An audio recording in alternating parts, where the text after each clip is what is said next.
Assembling the Onefinity CNC Elite Gen 2 CNC machine.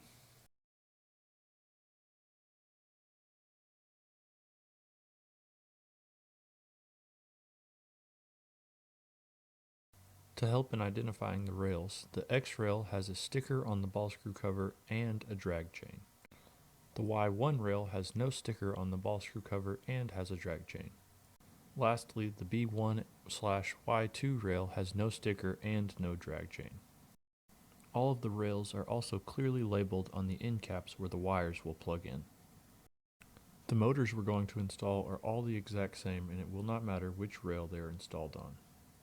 Do not throw away the red bushing on the coupler installed on the motor. It is not part of the packaging.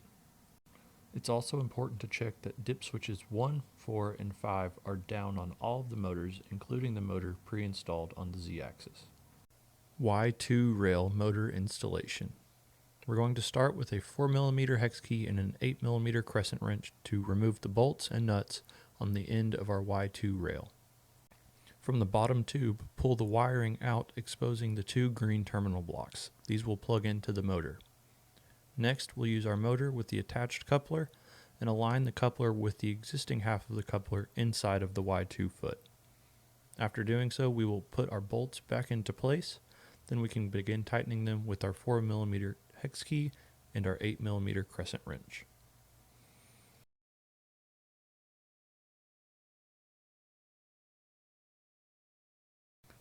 Here we're using that 4mm hex key and our 8mm crescent wrench to attach our bolts and nuts and secure the motor in place. If you do use a driver or drill, make sure you have it set to a low torque setting as to not over tighten the motor and crush it against the end of the rail. With the motor now attached to the foot, we're going to remove the two Phillips head screws from the motor cap, then pull the motor cap off of the motor. With the cap off, we can now place our two green terminal blocks into the corresponding terminals on the top of the motor. With our terminals installed, we can now place the cap back onto the motor and secure the two Phillips head screws with the number 2 Phillips screwdriver or drill. Moving on to our Y1 rail, we're going to repeat that process using a 4mm hex key and an 8mm crescent wrench to remove the bolts and nuts from the foot. Then we will pull the wire from the bottom tube, again exposing those two green terminal blocks. We can now install our motor, making sure that we match up the coupler that is installed on the motor with the half of the coupler that is inside of the foot.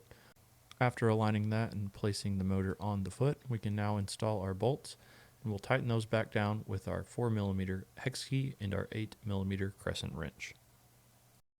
With our motor installed, we'll use a number 2 Phillips screwdriver to remove the screws from the motor cap, then pull the motor cap off of the motor, exposing the terminals underneath. Place the 2-pin terminal on the left and the 6-pin terminal on the right, making sure that those are seated well so we don't have any motor connection issues. Next, we'll place our motor cap back on top with the 6 wires coming out on the right and 2 wires coming out on the left. Reinstall your screws with the number 2 Phillips, making sure you don't over torque these as well. Moving on to our X-rail motor installation, we will repeat this process once more using our 4mm hex key and our 8mm crescent wrench to remove the bolts and nuts from the foot. Pull the motor wire from the bottom tube, again exposing those two green terminal blocks. After doing so, we will align our motor coupler with the existing half of the coupler inside of the foot and press it into place.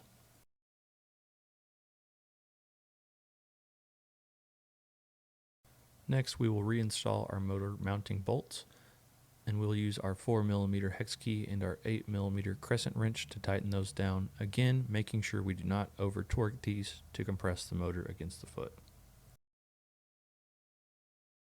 Once more, we'll use our number 2 Phillips screwdriver to remove the screws from the motor cap, then pull the cap off of the motor, exposing the terminals underneath. Install the green terminal blocks into the motor, again with the 2-pin power connector on the left and the 6-pin motor connector on the right side. With those terminals in place, we can now place our cap back on, routing our 6 wires through the slot on the right and 2 power wires through the slot on the left before reinstalling our screws and securing them with a number 2 Phillips driver. Moving on to our Y2 rail installation, we're going to place our rail onto our QCW. You'll notice that the feet are keyed with the QCW frame. Next, we'll move on to our Y1 rail, again aligning the feet of the rail with the keyed frame on the QCW. If you're not using the Onefinity CNC QCW system, you will use the included 1/8 inch riser blocks. These aluminum risers will align perfectly with the feet, making sure your gantry has clearance for movement. If you are using the QCW, we're going to do one final check to make sure that our foot is perfectly aligned with the QCW frame on all 4 corners. If you're not using the QCW, you will use the Y-rail mounting screws included in the hardware pack. If you are using a QCW, that hardware is included with the QCW itself. Here I'm placing 1 bolt in the front Y1 foot, and we're going to do the same thing with the Y2 foot before placing any other bolts to ensure that we set the machine up square. We'll secure those bolts with a 5mm hex key. With 1 screw in each of the feet, we're going to slide our gantries for our Y axes all the way to the front in order to install the X axis.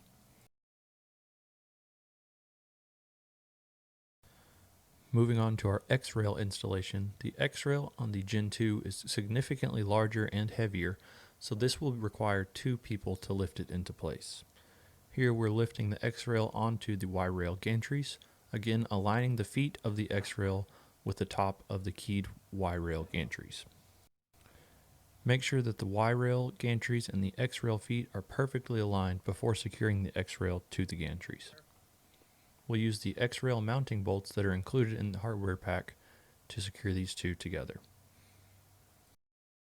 Here we're installing a few of the screws to the X-rail before we push it all the way to the back of the Y-rail gantry travel and install a few bolts in the Y-rail feet to ensure that the machine is set up perfectly square.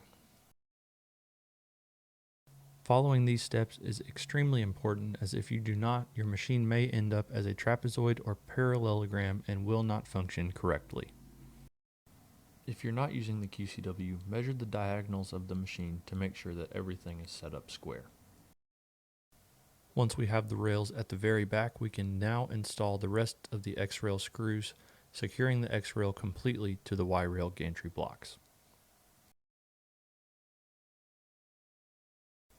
With our X-rail now secured to our Y gantries, we can place the remainder of the Y-rail mounting bolts into the feet of the Y-rails and secure them in place with a 5mm hex key.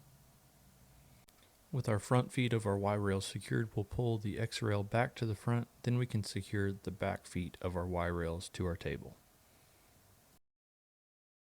Here we're installing the remainder of our Y-rail screws and securing them in place with a 5mm hex key. Next, we're going to install our homing sensors, starting with the X-rail. We want the wire to come out the back so it does not get caught when homing or moving.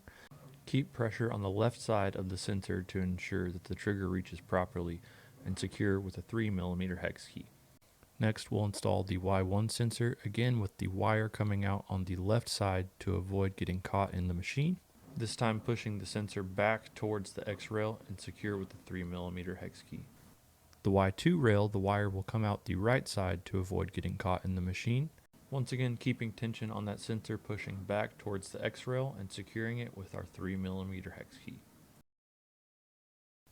After installing all of our sensors, we can now move on to the HMI mount. This will attach to the front of the Y1 rail.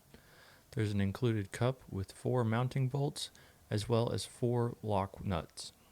We'll place the bolts through the holes of the mount, then we can slide this into place on the front of the Y1 foot. With the mount slid into place, we'll use a 4mm hex key and an 8mm crescent wrench to secure these in place. Again, we want to make sure that we do not over torque these and crush the mount.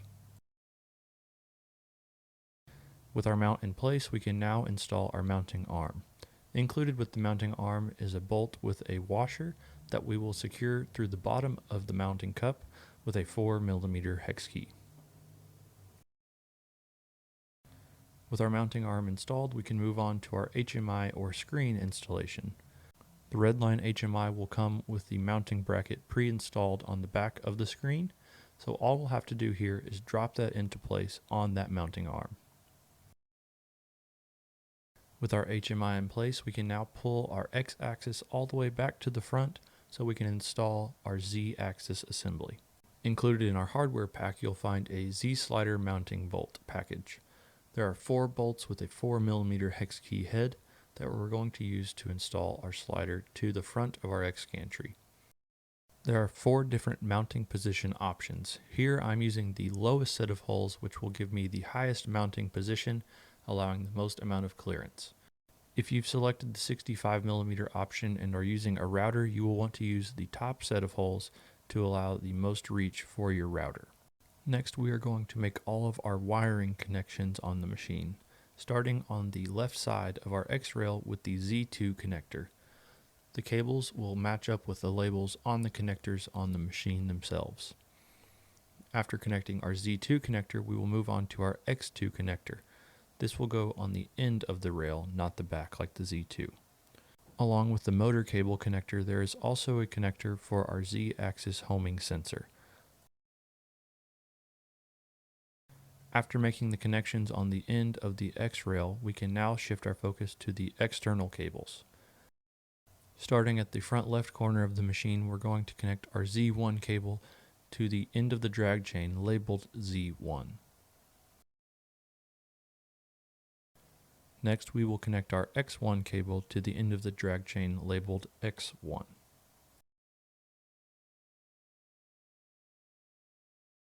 After connecting our drag chain wires, we will now attach the Y1 cable to the front of the Y1 foot. On this cable there are 2 ends, one with a smaller connector and one with a larger connector. We will want the smaller connector to plug into the machine, and then that smaller 3-pin connector will plug into our Y1 homing sensor.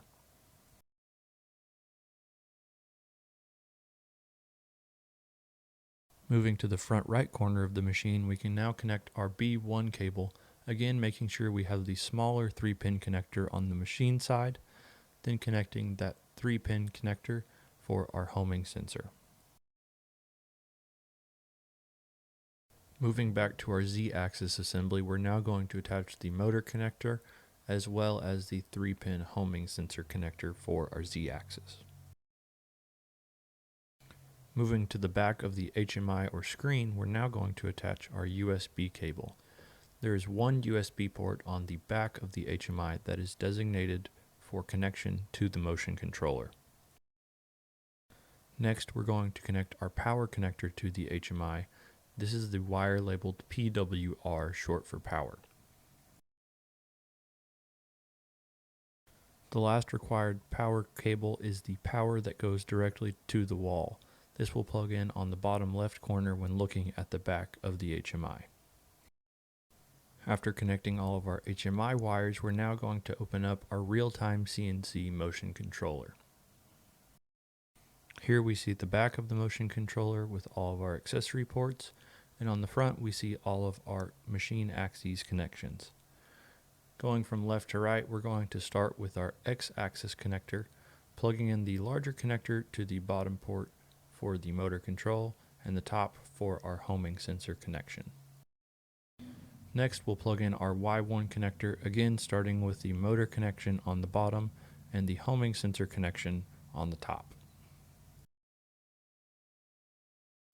Next, plug in the Y2 connector, starting with the larger connector for the motor control and the smaller connector on top for the homing sensor. After that, plug in your Z-axis cable, starting with the motor control on the bottom and the homing sensor connection on the top. The A-axis will remain open for a rotary axis in the future. After that, we will connect the 6-pin side of the power connector to our motion controller, powering the box. Moving to the back of the motion controller, we can plug the USB-C end of our USB cable from our HMI into the port labeled USB. Next, we're going to install our I/O expander. This will allow use of the ATC in the future as well as control over 2 I/O ports. Plug the I/O connector into the DB25 port, then secure it in place using a number 1 Phillips.